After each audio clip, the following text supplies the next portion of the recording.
What's going on, guys? Happy Homebrew Wednesday. Haven't made a video in a little while, maybe 3 weeks or so. I've been a little busy helping my brother do some welding projects in my garage, and that means I also can't brew because it's just full of decking and stuff like that. Every single time this cat comes, every single time. But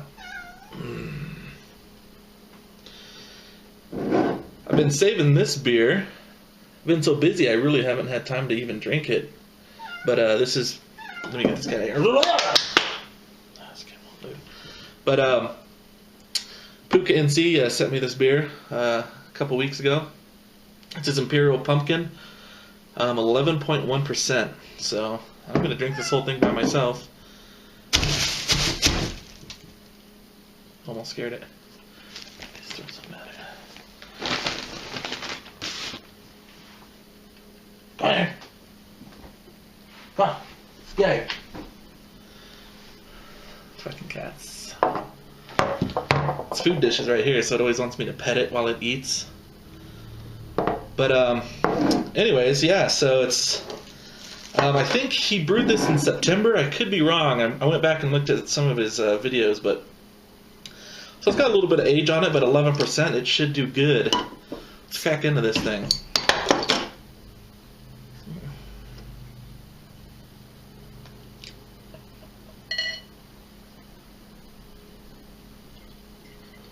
I'm kind of curious, Pooka, if you're gonna like maybe put some of these away for a year. It'd be kind of cool to brew this beer every year and just when you bottle a couple, because gosh, it should age really well. So pretty. Got some carbonation. This seems about medium carbonation. No real head to speak of, but when you get to that higher percentages, the alcohol just kind of kicks it away. So some alcohol on the nose, some sweetness. Kind of like a sweet toffee.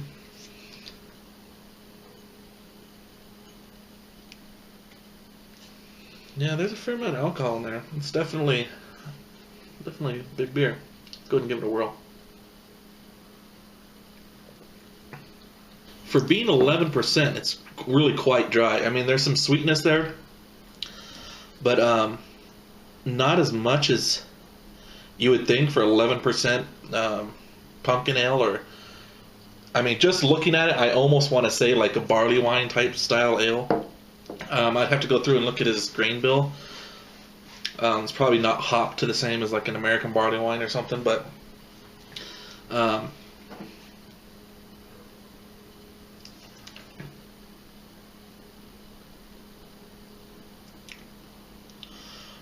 yeah, it's good. I don't get any of the pumpkin.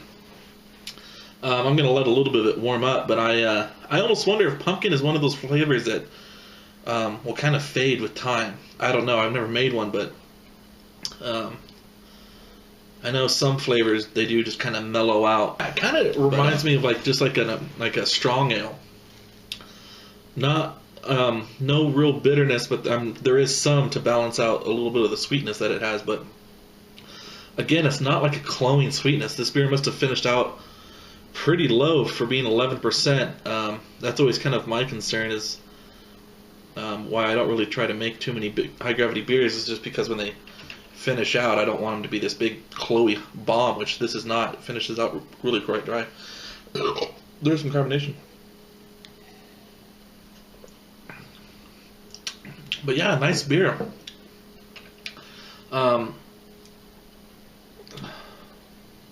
I'm not a great reviewer on what I'm tasting, but yeah, a little bit of residual sweetness. No real pumpkin on the smell. I mean, it's almost got like a holiday ale, I would actually say. Like, if you ever had like the quote-unquote holiday ale, then this is what this kind of reminds me of too.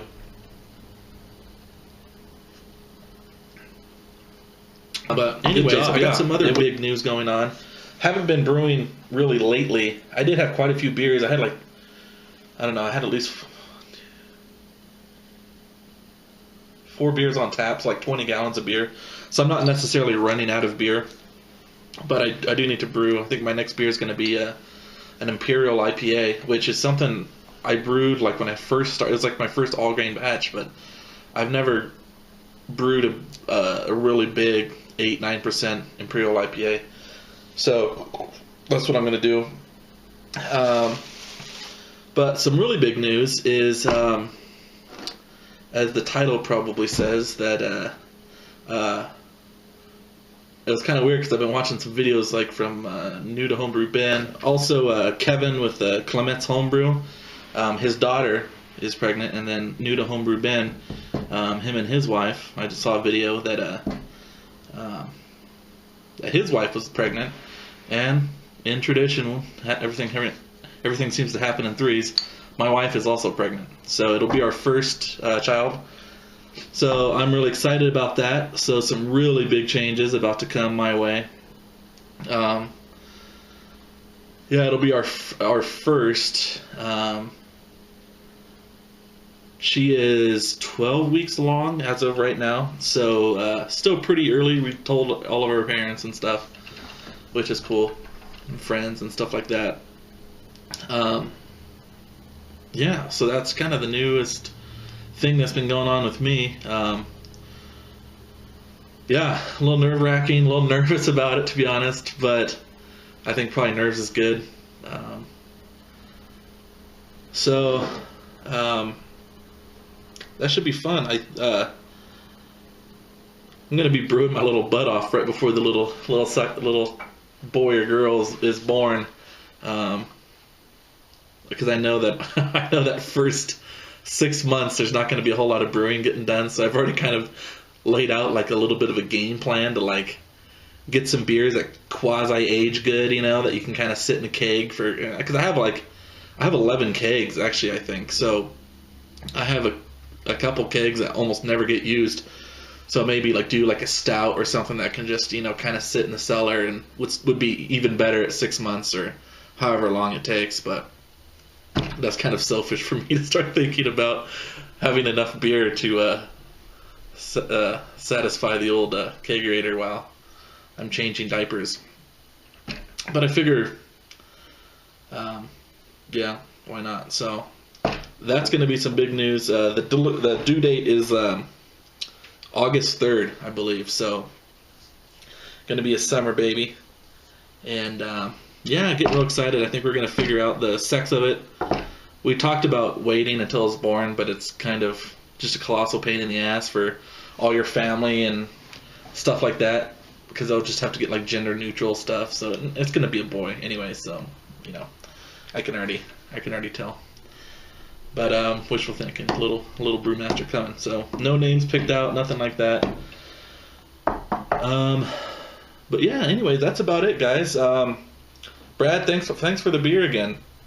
I'll be enjoying this fine afternoon, and I'm gonna pick up a tenderloin on the grill. So, anyways, guys, hope you guys have a homebrew or a good homebrew Wednesday, good week, and we'll see you guys later. Cheers.